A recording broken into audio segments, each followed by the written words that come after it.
Hola, buenas tardes a todos. Vamos a dar inicio. Le doy la más cordial bienvenida a Diana. Hoy nos va a platicar, como ya es costumbre cada jueves en nuestro webinar de Familias Ciberseguras, un tema muy interesante, mejores prácticas de ciberseguridad en tu hogar. Diana es ingeniera en sistemas computacionales por la Universidad Tecnológica de México. Se ha especializado a lo largo de más de 10 años en seguridad de la información y protección de datos personales. Ha trabajado en el desarrollo de proyectos con capa 8 para evaluar y diagnosticar riesgos de ciberseguridad de la información en diferentes empresas. Ha impartido talleres y cursos que hablan de las mejores prácticas de seguridad para proteger la información y los datos confidenciales. Y para nosotros es un honor volverte a tener aquí en casa, Diana. Como siempre, te cedo el micrófono. Bienvenida. Muchas gracias, Lupita. Hola, ¿qué tal? ¿Cómo están? Buenas tardes. Es un gusto poder estar con ustedes, poderles platicar acerca de estos temas de seguridad, de ciberseguridad, de todo este tema que últimamente se está dando mucho por las cuestiones que estamos en casa, nuestros pequeños están en la escuela, algunos tenemos que trabajar desde nuestros hogares. Y bueno, efectivamente, este webinar va a tratar acerca de las mejores prácticas de ciberseguridad en nuestro hogar. Les voy a explicar un panorama muy general del entorno de la seguridad y la ciberseguridad, que al final son dos términos que parecieran lo mismo, pero que tienen un mismo objetivo, que es el de la protección de todo aquello que contiene información, que contiene datos personales. Es importante que conozcamos cuál es la situación actual en relación a estos dos términos que les acabo de mencionar y cómo aplicar estas prácticas dentro de nuestro hogar. Estos son los temas que vamos a ver en este pequeño tiempo que tenemos. Y vamos a hablar de lo que les comentaba, qué es la seguridad de la información y qué es la ciberseguridad. ¿Cuál es la diferencia? Últimamente siento que ciberseguridad se ha vuelto como un tema muy de moda, del que todos hablan mucho, pero algunos no sabemos o no conocemos si existe alguna diferencia o si existe alguna particularidad de estos dos conceptos. Vamos a hablar también de los datos personales. Esto es uno de los principios que tenemos que conocer y que van en torno, que están involucrados en este tema de la ciberseguridad. ¿Por qué? Porque los datos personales es la información que define a nuestra identidad, la de nuestra familia. Es información privada, confidencial, pública. ¿Y cómo puede haber una susceptibilidad en el robo de esta información que es tan valiosa? Les voy a platicar de riesgos. Híjole, este tema es muy interesante porque aunque no lo sepamos, estamos expuestos a riesgos, ya sea cuando nos conectamos dentro de nuestros hogares o nos conectamos en un Starbucks o en un cibercafé, etcétera. Vamos a ver algunas estadísticas que son muy importantes y sobre todo en estos tiempos. Se han incrementado, pero muchísimo las transacciones electrónicas, tanto económicas como de información, etcétera, etcétera. Vamos a hablar qué tiene que ver la ciberseguridad con el tema de redes sociales y cómo podemos estar expuestos a amenazas. Nuestros hijos, sobre todo, que conocen o son más conocedores de este tipo de tecnología, de redes sociales y demás, pues a lo mejor no existe esa cultura de saber qué es lo que está pasando y cuáles son los riesgos de que mi hijo tenga una cuenta en Instagram, en Facebook, Twitter, etcétera. Vamos a conocer esta parte de redes sociales. Hablando de robo y secuestro de información, ¿cómo puede suceder o cómo puede darse esta situación, esta amenaza del robo de información? Y esto se le llaman incidentes. A veces creemos que basta con tener un antivirus para que nuestros datos estén seguros, pero no es así. Vamos a hablar un poco de trabajo y escuela en casa en relación a la actualidad y las circunstancias que estamos viviendo hoy en día. Y finalmente, todo esto aunado a consejos y tips para aplicar las mejores prácticas de ciberseguridad, que sepamos que tenemos ese conocimiento de cómo podemos proteger a nuestra familia, a nuestros seres queridos. Entonces, sin más preámbulo, pues comenzamos con este tema. En primer lugar, ¿cuál es la diferencia? ¿Qué significa seguridad de la información? ¿Qué significa ciberseguridad? En términos relativos, seguridad de la información son medidas preventivas y reactivas. Preventivas y reactivas. prevengo y reacciono, y que permiten resguardar y proteger la información. Y estos objetivos de esta seguridad de la información está basado en tres principios, que es la confidencialidad, la disponibilidad y la integridad. Digamos que esta seguridad de la información define como una práctica, qué poder hacer para prevenir el acceso, el uso, la divulgación, la interrupción, la modificación, la consulta, el registro, destrucción. Imagínense todos estos puntos que podemos hacer con la información, todas estas acciones que podemos hacer. Digamos que la seguridad de la información, para que lo entendamos más claramente, es como una sombrilla, como un paraguas muy grande que va a abarcar todo. Abarca diferentes tipos de información como la información digital, que aquí podemos ver un disco duro, algún dispositivo tecnológico, un USB, un CD, todo ese tipo de información que está en esos dispositivos. Incluso la información impresa o física, la que está en papel. Información en términos de estados de cuenta, de documentos impresos, etc. Otra cosa es también la información de acceso físico que a nosotros como personas nos identifica, como los biométricos, que es donde metemos nuestra huella digital, las cámaras de seguridad, los guardias incluso, que nos permiten accesar o no accesar a cierta información. E incluso también seguridad de la información abarca temas de derechos de autor, desarrollos, innovaciones, patentes, etc. La manera en la que se trata toda la información que contienen estos medios o estos activos es la manera en cómo se va a resguardar, cómo se consulta, cómo la voy a modificar, son esos controles, que es lo que define a la seguridad de la información. Ahora, en términos de ciberseguridad, les comento que parece que es un término de moda. Sin embargo, la ciberseguridad es un rubro que se encuentra dentro de la seguridad de la información. Por ejemplo, comprende todos los aspectos que pudieran afectar a una empresa. También incluso desde nuestros hogares, qué hacemos con información importante como recibos de pago, estados de cuenta, etcétera, etcétera. Entonces, toda esa información, ¿cómo se va a ocupar a través de la ciberseguridad? Se ocupa únicamente a la protección de activos digitales, todo aquello que se transporta a través de las redes o de Internet, a través de sistemas de información interconectados. Es decir, ciberseguridad va a proteger todo lo que está en Internet y todo lo que se transmite en la red.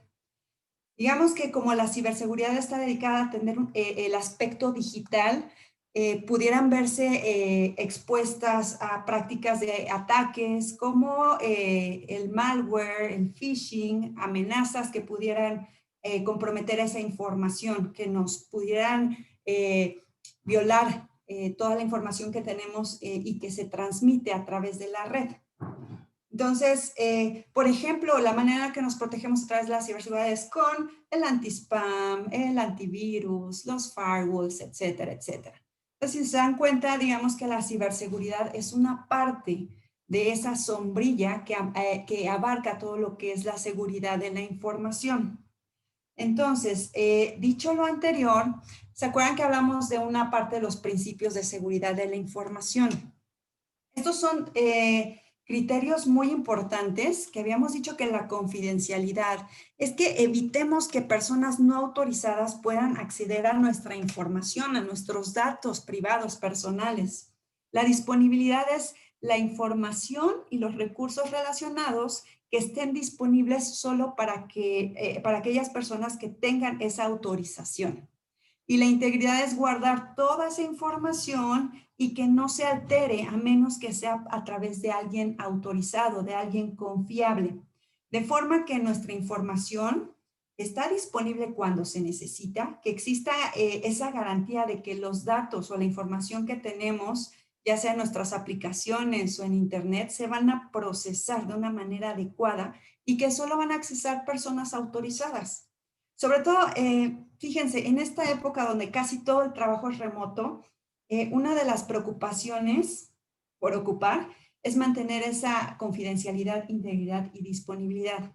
Porque al momento de que adoptamos trabajo remoto, se pone automáticamente en riesgo la información.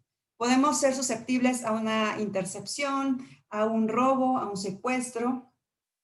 Y especialmente es porque se cree que al compartir datos entre dispositivos, entre computadoras, entre iPads, etcétera, se corre mayor riesgo de ser víctimas de ataques o de esas filtraciones. Entonces, estos tres conceptos son bien importantes dentro de la seguridad.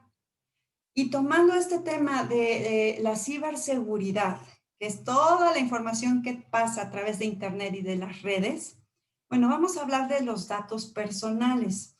A mí me gusta mucho hablar de este tema en varios webinars que he dado. ¿Por qué? Porque tu nombre, tu apellido, tu dirección, tu localización, tu teléfono, incluso tu voz, son datos personales a través de los cuales tú como persona puede ser identificado. No sé si alguna vez te has detenido a pensar cuántos datos personales facilitamos al registrarnos en una página web, simplemente para hacer una compra en línea, o para que nos llegue, o para poder descargar algún documento tenemos que poner datos personales, o para hacer encuestas, etcétera, etcétera. Entonces, cuando protegemos nosotros nuestros datos personales, nos pueden ayudar a reducir el riesgo de padecer un robo de identidad. Y hay 4 maneras básicas de hacerlo.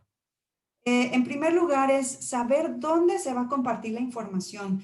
Hay que conocer, y ahorita vamos a explicar esto, de cuáles son los sitios seguros de Internet y cuándo es necesario proporcionar datos personales. Otra es saber con quién compartes tu información, hasta incluso vía telefónica. Es importante que no debamos proporcionar datos a otros si nosotros no los solicitamos primero. Y sobre todo es cuando yo voy a proporcionar mis datos es porque yo lo estoy solicitando y nadie me ha llamado para pedírmelos, o nadie me ha mandado un correo o un sitio, algo que yo no haya solicitado. Entonces eso puede ser muy sospechoso. Otra es almacenar y eliminar la información personal de una manera segura. Especialmente si hablamos de tu número de seguro social, datos bancarios, datos que pudieran afectar tu integridad o la de la familia. Es importante que hagamos preguntas que consideremos necesarias antes de decidirnos a compartir información personal. También es importante que tengamos atención a leer los avisos de privacidad. Seguramente han visto un aviso de privacidad. Si le damos clic, vamos a ver todo un texto larguísimo, pero a final de cuentas es la manera en la que nos están avisando cómo se van a tratar nuestros datos. Y generalmente un aviso de privacidad lo publica sitios formales, sitios oficiales.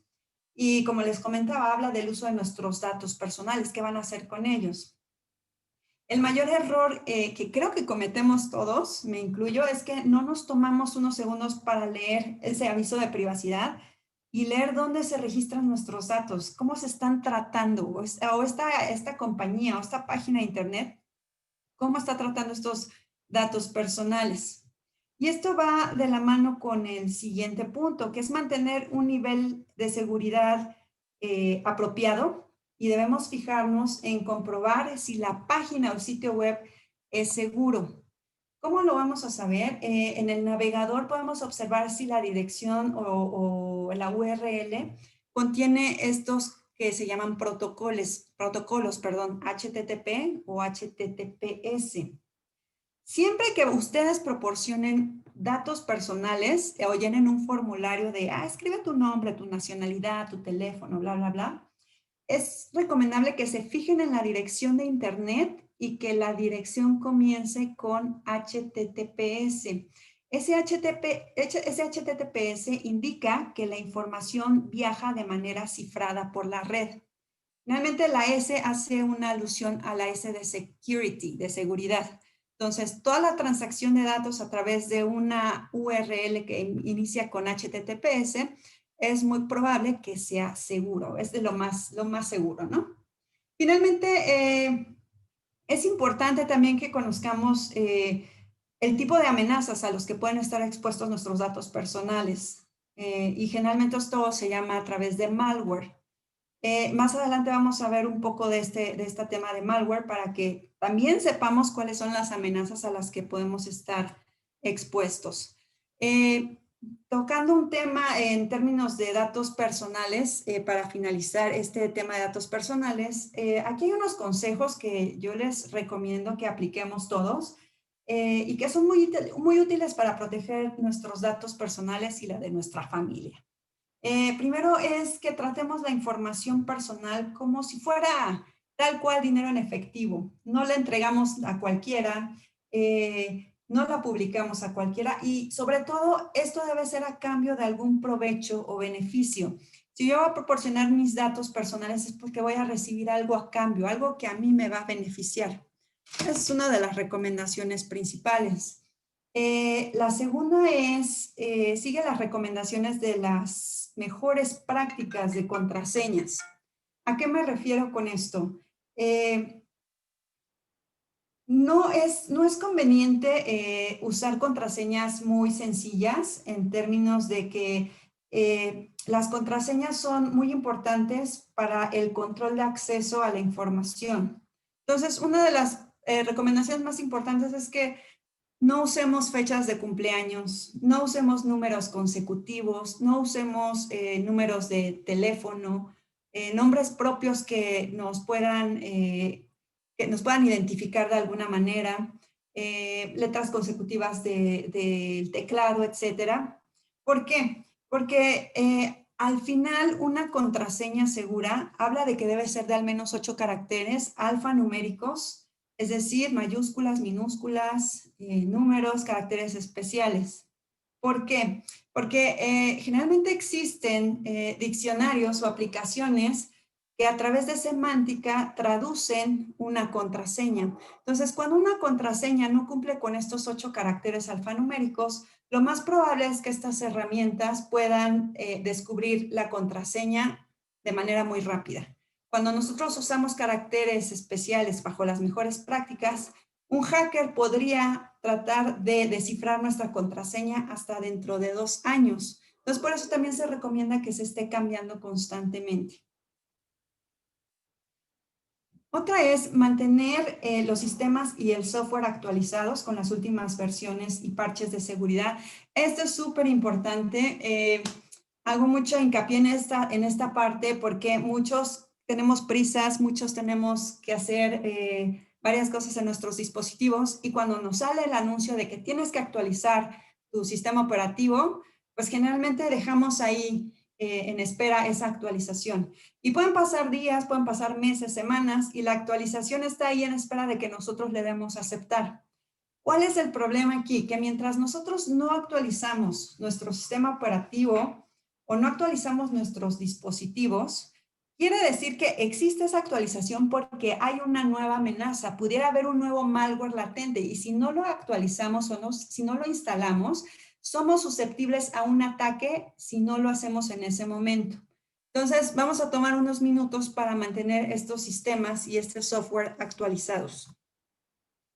En cuarto lugar es reducir la información pública. Todo lo que publicamos, sea redes sociales, sea donde sea, es importante que reduzcamos la información personal que hacemos pública. Sobre todo en redes sociales y sobre todo para nuestros hijos, que ellos a lo mejor no tienen esa conciencia, esa cultura de, oye, estas fotos son personales o estoy publicando datos que pudieran comprometer. Ya hemos escuchado de no publiques el uniforme de tus hijos, no publiques la parte de atrás de tu casa, etcétera, etcétera. Suena muy paranoico, pero es una realidad, porque a través de investigación y a través de incurrir en este tipo de posibles riesgos, podríamos caer en una amenaza o en un fraude. Esto es importante. Visita tus sitios antiguos favoritos para eliminar información personal o que tengas cuentas de, es que este sitio me registré hace un año, pero ya no lo uso. Todos estos se van guardando, toda esta información se va guardando y luego nos preguntamos, ¿por qué me llega tanto spam?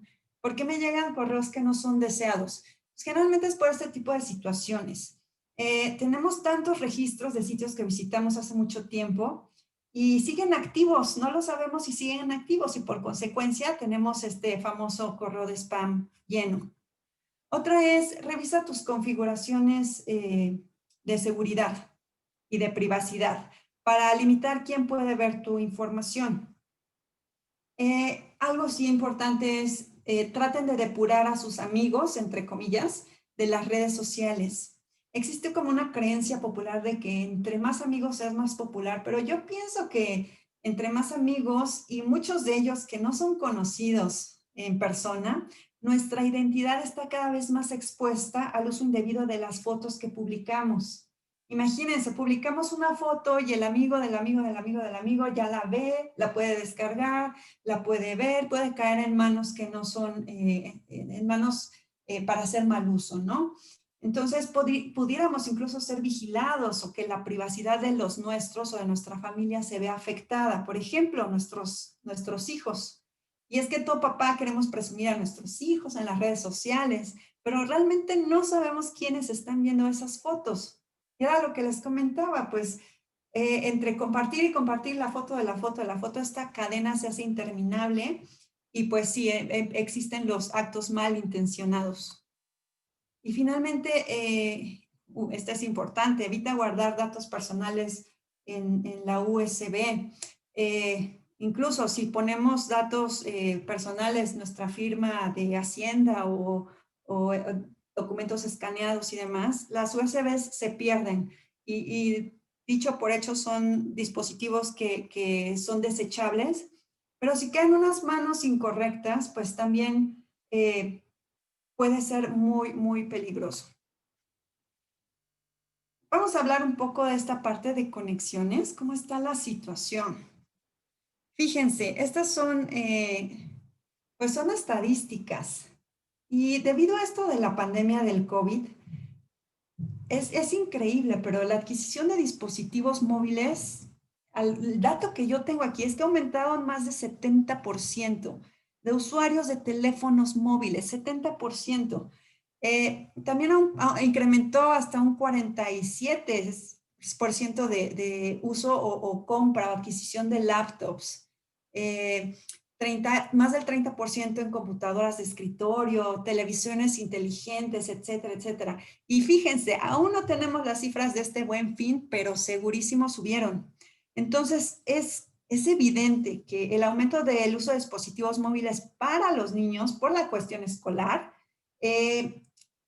ha aumentado, pero ese incremento ha sido también fuera del entorno escolar, porque el uso de dispositivos sigue en aumento. Imagínense, yo a mi hijo le compré su iPad porque la necesita en la escuela, pero termina la escuela y mi hijo sigue usando su iPad, ¿no? Evidentemente este webinar no va a discriminar que esto sea bueno o malo, más bien el enfoque de estos porcentajes va en términos de ahora que ha aumentado este número, ¿cómo podemos estar seguros de que toda la información que se transmite, ya sea videos, documentos, audio, etcétera, se está realizando de manera segura? ¿Cómo lo sé? Y sobre todo nuestros hijos. No sabemos si están viendo cosas que son adecuadas para su edad. No sabemos si la información que están enviando a sus compañeros, a sus amigos, pudiera ser interceptada, pudiera ser infiltrada, etcétera, etcétera. Entonces, es importante que lo conozcamos, ¿no? A través de estas estadísticas. Hay un término que es muy interesante, que se llama Internet de las Cosas. Seguramente algunos lo habrán escuchado, otros no.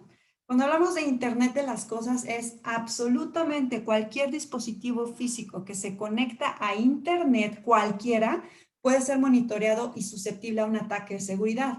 Hay un caso que se dio hace un tiempo que hackearon o se interceptó ¿cómo se llama? Un comunicador para bebés, un radio para escuchar a los bebés. Incluso eso se pudo hackear. Entonces, todo lo que se conecta a través de Internet puede ser susceptible a ese ataque de seguridad.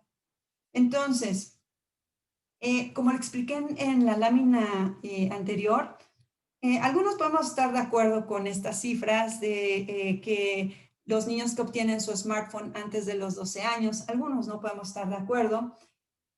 Pero con estos porcentajes que van en aumento, a mí lo que me ocuparía más es el aumento del nivel de riesgo de ciberseguridad. Acuérdense, ciberseguridad, todo lo que se conecta a través de Internet. Nuestros hijos o los menores de edad no tienen esa conciencia. La cultura o ese criterio para discernir entre lo que está bien o lo que no deben hacer cuando están dentro de Internet. ¿Cómo saben ellos que deben compartir o que no deben compartir? Entonces, esto creo que también es uno de los temas muy importantes que tenemos que entender. Fíjense, aquí hay unas estadísticas que habla que el 76% de los niños de entre 12 y 18 años ya navegan solos por Internet. Como papá decimos, pues es que él le mueve más que yo, él es el que conoce. Pero creo que ahí nos estamos limitando y nos estamos sesgando en un riesgo que a lo mejor no queremos ver porque no lo entendemos. Pero cuando ya sabemos qué es lo que está sucediendo, ya podemos empezar a tener un poco más de ese razonamiento de realmente cuál es el riesgo. Casi el 40% de los adolescentes tienen computadora en su habitación y ya me voy a quedar un poco atrás con lo de la computadora. Incluso ya se duermen con sus celulares, ya se duermen con sus iPads, etcétera, etcétera. Entonces, esto también es algo que pues puede llamarnos la atención. Y esto también es una estadística reciente de estos pequeños también han conocido a extraños en persona a través de Internet, incluso a través de las redes sociales, de los chats, se quedan de ver, pero es un riesgo muy grande. Hay gente que se hace pasar por menores de edad, etcétera, etcétera. Entonces tenemos que tener mucho cuidado con esos puntos. Ahora, en términos de las prácticas de ciberseguridad, ¿realmente sabemos qué es lo que ven o aprenden nuestros hijos? Ellos tienen esa conciencia de saber qué es la información que pueden o no pueden compartir. Y cuando hablamos de esta práctica, más que nada es prevenir el acceso o el uso o la divulgación o la interrupción y toda la parte de información en términos de seguridad de la información, pero para entenderlo necesitamos conocer cuáles son los riesgos y poner en práctica este concepto de ciberseguridad que platicamos dentro de nuestros hogares. Fíjense que hay un tema en este punto que vamos a tocar, que es todo lo de redes sociales. Ay, ¿qué les cuento? Si bien las redes sociales son útiles para millones de personas día a día, también es importante que tengamos en cuenta que existe un uso inadecuado o irresponsable que nos puede traer consecuencias muy negativas. Y hablo de manera en general. Creo que todos somos susceptibles a caer en un riesgo de ciberseguridad. Existen tantas aplicaciones orientadas a las redes sociales que uno como papá o mamá ya no sabemos ni cuál es la más popular, porque yo me quedé en Facebook, ¿no? Y resulta que ahorita el Facebook ya va. Entonces, también saber cuál es la más demandada. Y creo que varios nos quedamos con cuestiones que creíamos que pues es la actualidad, pero ya no es así. La tecnología avanza tan rápido que pues ya nos quedamos atrás, ¿no? Si no es que ya pasamos a cosas que ni siquiera conocemos. Y fíjense que pues los menores de edad, ¿no? Nuestros hijos son los que más conocen y aún así son los más vulnerables en caer en algún tipo de riesgo o padecer algún incidente de seguridad. Por ejemplo, aquí vemos una imagen que la suplantación de identidad es demasiado frecuente en las redes sociales, muchísima. Hay mucha gente que creemos que es un perfil de Facebook y es todo lo contrario. Y esta suplantación sí, efectivamente, consiste en crear un perfil falso para hacerse pasar por otra persona o incluso ocultar la identidad real. Y seguimos hablando de esta parte de redes sociales. ¿Qué información se puede obtener y compartir de estas aplicaciones de redes sociales? Pues tiene su lado amable, tiene su lado bueno, porque tiene beneficios. Y es que ayuda a las personas muchas veces, que es ahorita principalmente, que estamos separadas por la distancia, por la pandemia, por X situaciones, y nos conectamos con amigos y con familiares para compartir información relevante, etcétera, etcétera. Sin embargo, yo creo que la publicación de información personal y privada a través de las redes sociales y que no está controlada o que no sabemos quién la puede ver, seguramente puede atentar contra la seguridad personal y sobre todo de la persona que los publica. Entonces, así como no es aconsejable compartir con extraños la calle, de tu número, de tu teléfono, de tu dirección, etcétera, etcétera, tampoco es para nada aconsejable hacerlo sin el control adecuado de conocer cuáles son los riesgos de las redes sociales y si van a estar expuestos a millones de personas o de millones de extraños, ¿no? Entonces, el primer paso a dar es controlar tu privacidad en Facebook y otras redes sociales. Yo me quedé en Facebook, pero lo que les decía, ya no sé cuántas más hay, ¿no? En las configuraciones, busquen la parte de seguridad y restrinjan el acceso a solo personas conocidas, a solo amigos. Incluso puedes crear listas de amigos para que solo las personas indicadas vean tus actualizaciones. Incluso puedes crear perfiles, por ejemplo, de tu familia que solo pueda ver fotos y las demás personas pueda haber publicaciones X de tus memes, de tus noticias, de lo que tú quieras.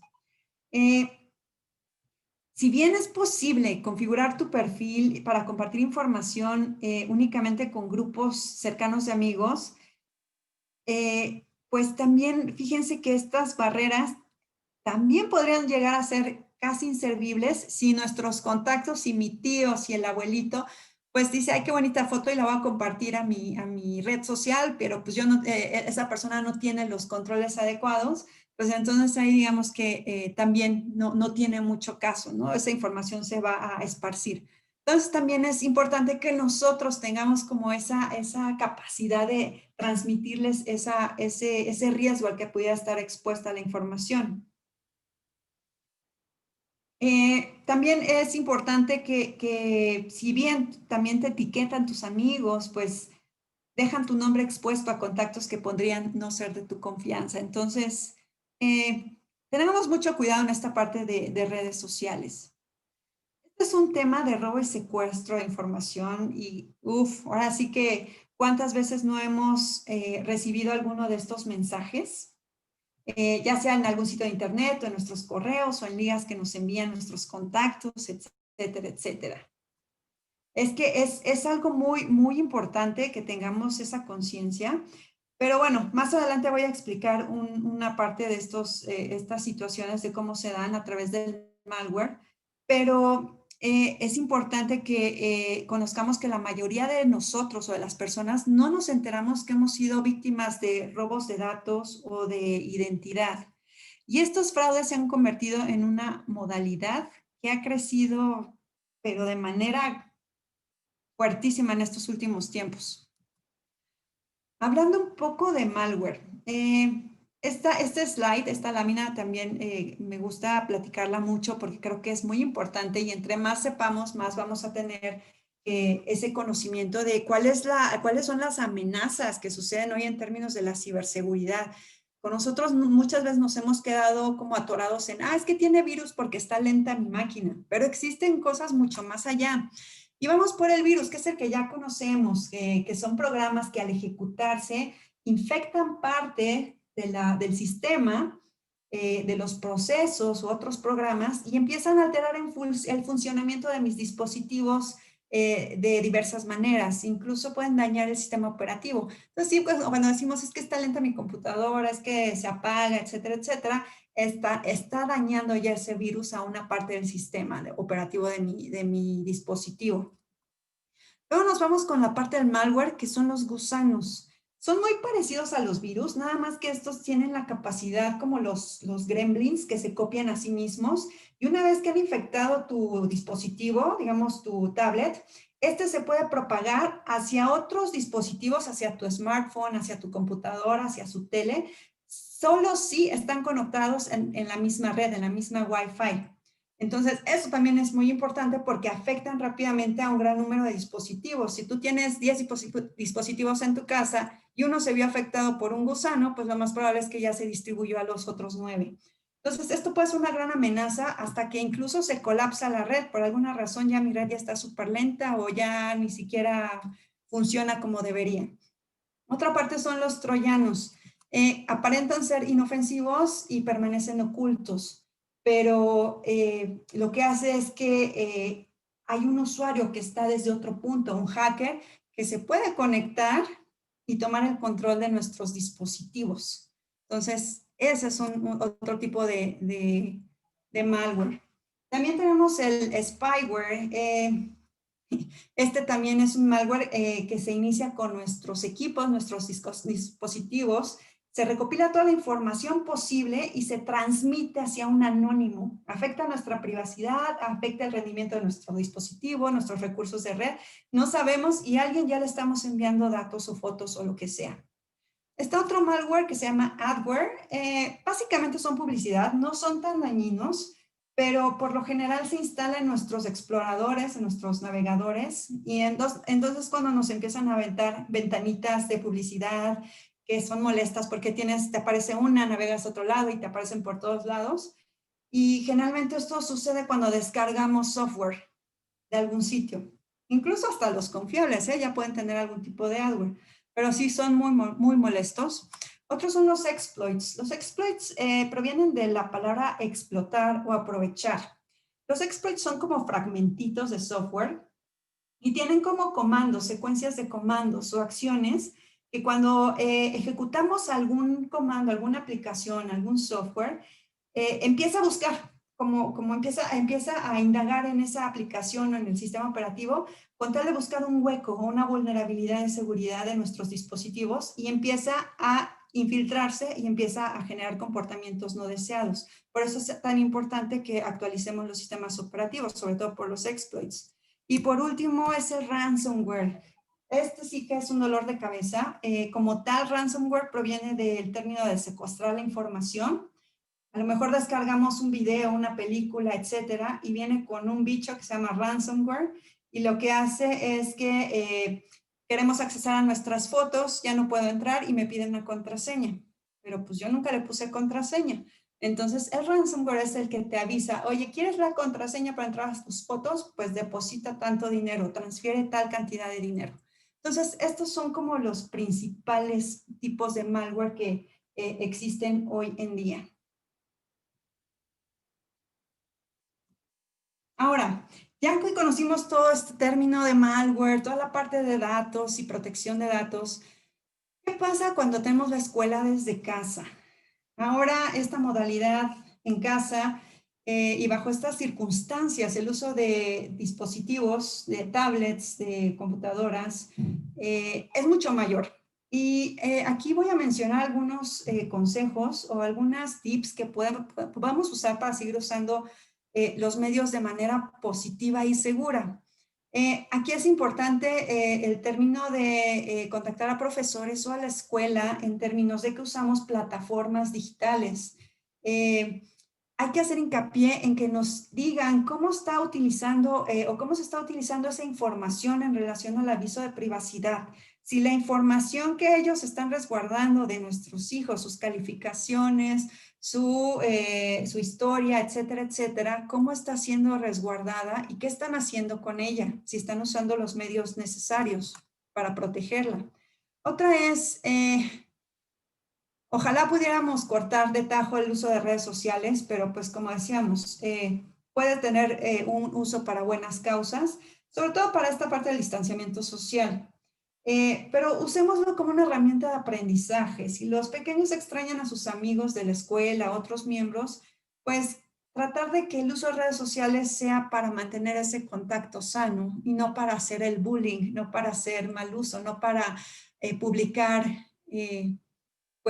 imágenes o videos que no son sanos. Otra cosa es elegir contenido de buena calidad. Existen un chorro de sitios web seguros de aprendizaje que son lúdicos, incluso hay videojuegos sanos para las familias que ahora nos estamos quedando en casa. Hay muchas plataformas educativas, incluso que son gratuitas. Busquen en internet plataformas educativas gratuitas. E incluso hay cursos, hay juegos, hay actividades físicas. Entonces, el objetivo es que centremos a nuestros hijos y a nuestra familia de que el uso del internet sea bajo un entorno seguro.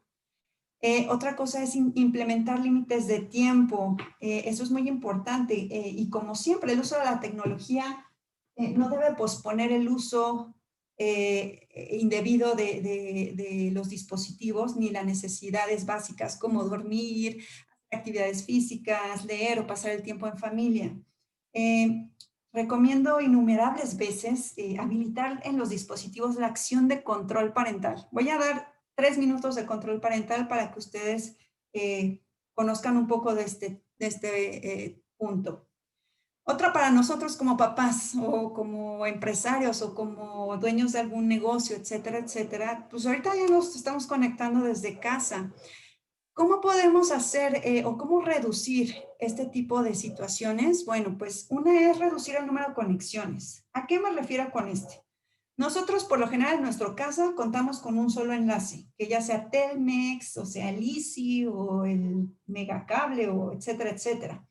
Y es probable que todos y al mismo tiempo nos tenemos que conectar entre las videoconferencias de la escuela, entre los correos, entre las conferencias del trabajo, las descargas, etcétera. Y fíjense que ahí la calidad de nuestro enlace se degrada un chorro. Entonces, reducir el número de conexiones quiere decir que solo habilitemos Internet a los dispositivos que vamos a utilizar. Porque aunque no los usemos otros, es que está apagado esta computadora o tengo apagado la tablet.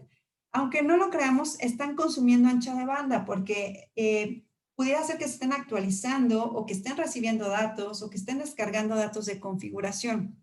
Entonces, también incluso puedes apagar el GPS de tus dispositivos porque consume también datos. Muchas aplicaciones usan nuestra localización para funcionar y constantemente están enviando y recibiendo datos. Y cuando no sepamos qué dispositivos están conectados, pues vamos al siguiente punto. Cambia la contraseña de tu Wi-Fi. Y esto es por varias razones. En términos de ciberseguridad, creemos que el Internet es lento y no funciona y le echo la culpa a Telmex, ¿no? Pero realmente puede ser que alguien ya nos hackeó nuestra usuario y contraseña de nuestro módem. Entonces, créanme que hay un chorro de maneras y bien fáciles para que alguien nos hackee nuestro módem. Algunos no sabemos cómo meternos a la consola de administración del módem, entonces cambia tu contraseña.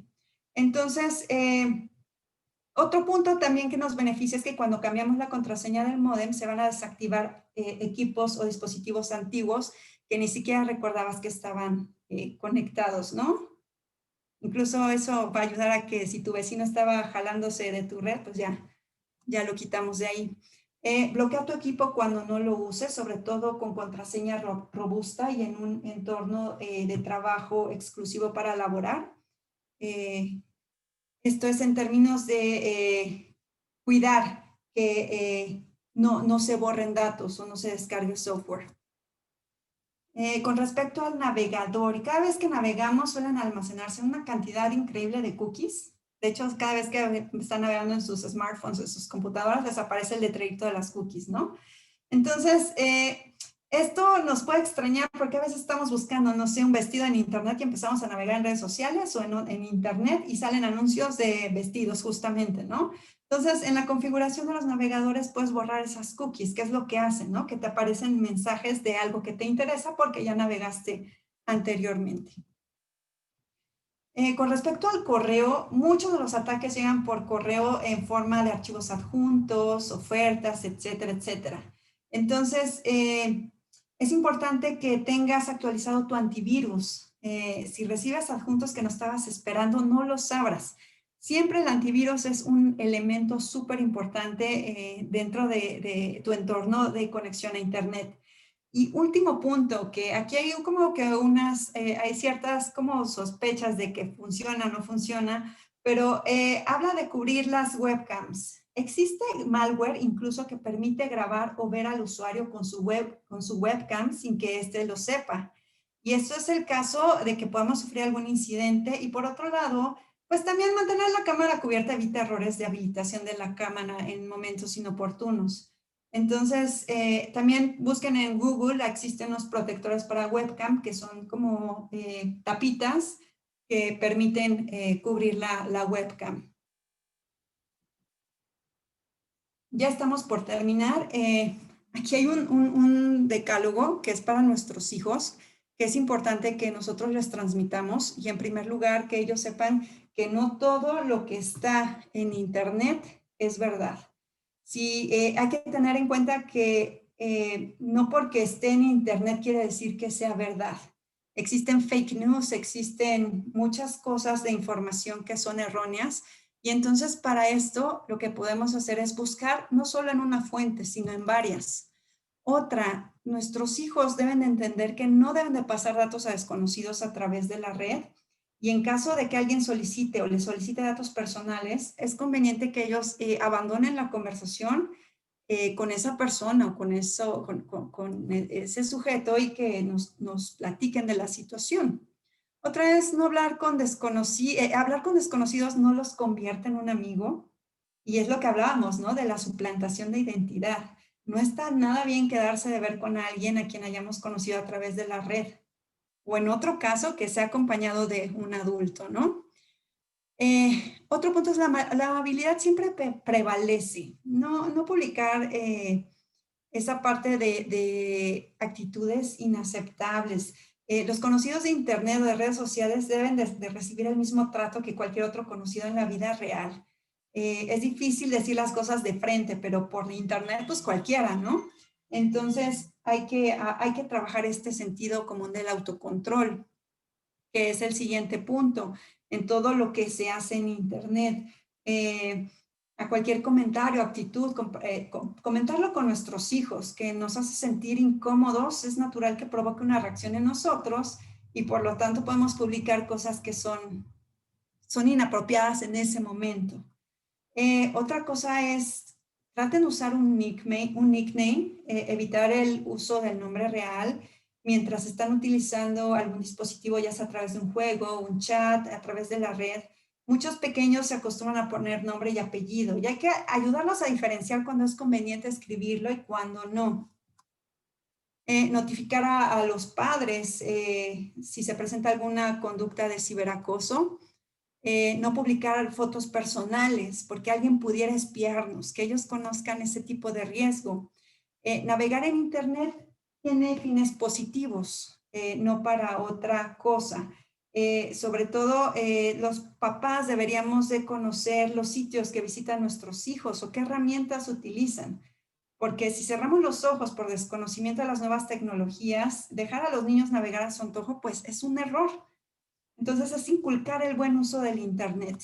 Y por último, ellos deben de saber de riesgos. No se trata tampoco de asustarlos, sino más bien la palabra es concientizarlos de que internet tiene riesgos, tiene cosas que son buenas, pero también son malas. Entonces, prevenir ante todo y formar con ellos un criterio asertivo. Y se acuerdan que les comenté un poco del control parental, ya para terminar.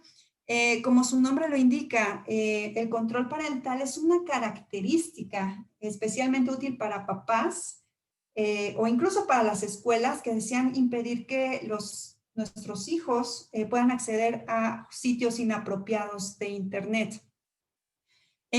Una de las ventajas o uno de los beneficios es que nosotros como papás, si habilitamos el control parental, ¿dónde está el control parental? Vete al dispositivo, vete a la laptop o a la computadora y busca la parte de configuración. En configuración basta con que con la lupa escribas control parental y te van a aparecer tiempos de uso, te va a aparecer qué apps quieres que vea tu hijo, cuánto quieres que se deshabilite la iPad, cuánto tiempo. Por ejemplo, yo tengo dos niñas y a ellas les pongo en su iPad que de 10 de la mañana a 12 del día ellas pueden ver la iPad y después de ese tiempo se bloquea. Y si quiero desbloquearlo, le va a pedir una contraseña. Entonces, esa es una manera en la que nosotros podemos restringir los contenidos hacia nuestros hijos, e incluso aplica para cualquier dispositivo, para tablets, para iPad, para computadoras, etcétera, etcétera. Ahora, finalmente, si nosotros nos ponemos a estudiar, busquemos en Google, a ver cómo funciona el control parental, dónde le muevo, cómo le pico, qué hago, vamos a encontrar un montón de información e incluso vamos a ver que hay incluso aplicaciones de control parental, donde yo tengo la aplicación de administrador, se la instalo un agentito a los dispositivos de mis hijos y yo puedo monitorear o puedo controlar o administrar desde mi celular el control parental a los dispositivos de mis hijos. Búsquenlo, por favor, si tienen algún tiempo en Google, toda la parte de aplicaciones de control parental. Con esto nosotros vamos a tener cuidados a nuestros hijos de contenido que puede ser perjudicial, hablando en términos de ciberseguridad, cómo podemos prevenir todo lo que está conectado entre dispositivos en la red. Administramos de mejor forma el tiempo que pasan nuestros hijos en los dispositivos móviles. Aprendemos más. Eso es algo importante. Nosotros como papás, a ver qué está de moda, ¿no? ¿Qué está de onda hoy? Pues así conocer qué es lo que está en la red hoy en día. Cuidamos su salud mental y la nuestra. No estamos preocupadas de que mi hijo ya se encerró, lleva un rato encerrado en su cuarto y está con la computadora, sino que ahí también nosotros mantengamos ese control. Y bueno, finalmente es crear esas oportunidades para establecer más tiempo en familia. Entonces, los invito a que investiguen un poco esta parte de control parental y van a sentir un respiro al conocer que existe una manera de limitar ese contenido hacia Internet. Y bueno, con esto me hubiera gustado extenderme un poco más, pero se nos ha acabado el tiempo. Yo les quiero agradecer su atención y el tiempo que se tomaron para escuchar esta plática. Y bueno, no sin antes invitarlos el próximo webinar, hablando de este tema de moda que dijimos de ciberseguridad, para el próximo 26 de noviembre. Muchas gracias y gracias por su tiempo. Muchas gracias, Diana. Gracias por todas las recomendaciones. A mí me encantó el decálogo. Es algo que sí debemos de tomar en cuenta, sobre todo para los que tenemos hijos. Es muy importante también estar al día con tanta información y con los dispositivos digitales que, bueno, a veces los niños nos dan la vuelta, pero hay que estar muy pendientes y continuar con esa comunicación con nuestros niños. Tenemos aquí una preguntita. Nos comenta Luis. En Windows hay un control parental por horas, pero no puedes limitar las aplicaciones que puede usar el hijo. ¿Qué nos recomiendas? Ok, lo que les comentaba es, si ven un poco limitado para lo que ustedes buscan del control parental del sistema operativo, hay software dedicado a control parental. Incluso hay una marca de antivirus que se llama Kaspersky. Me parece que tiene ya una aplicación dedicada a control parental, o incluso si buscan en internet hay aplicaciones o software de control parental que aunque son gratuitos, son un poco limitativos, pero incluso les sirve para probar. Si les gusta, pues ya decidirán si lo compran o no. Pero no está limitado a que, pues no lo tiene mi sistema operativo. No, puede haber más herramientas que puedan ayudar a este tipo de controles.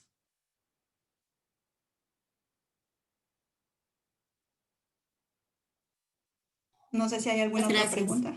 Okay. Mira, aquí tenemos a Diana.